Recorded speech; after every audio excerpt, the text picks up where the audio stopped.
well, you're back at it again. You've made some trades, and all of a sudden you're building a rotation to compete again. Tell us a little bit about the development of all those young players that you've traded for and developed. Well, we're still in the development process, Jim, and as you know, it's going to be a little painful.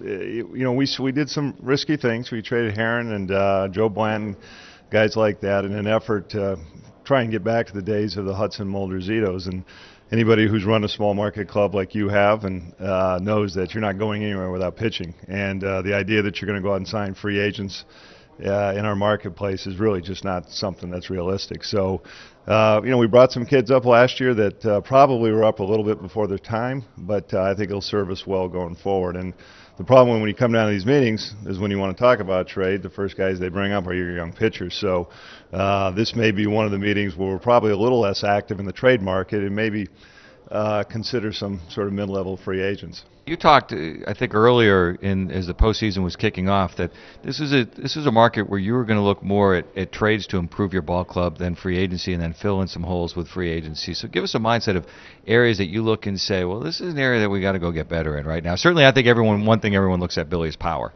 Yeah, I do too, because I mean I love having power. If in a perfect world, I'd have a lot of guys who get home runs, but it's not easy to find. It's an expensive commodity, and everybody wants it as well. But I think the area we're really focused on right now is third base. We've got Xavi who's battled injuries the last couple of years. I think we probably behoove us to prepare somebody this year in case he goes down again. And the other thing, long term, it's a position that we really don't have in the system. So that's an area that we're looking at. If we've got to fill it with a short-term guy, we'll consider that. I think our focus is finding a guy who can play there for a couple of years. The Matt Holliday trade. Tell us about Brent Wallace and what his upside is.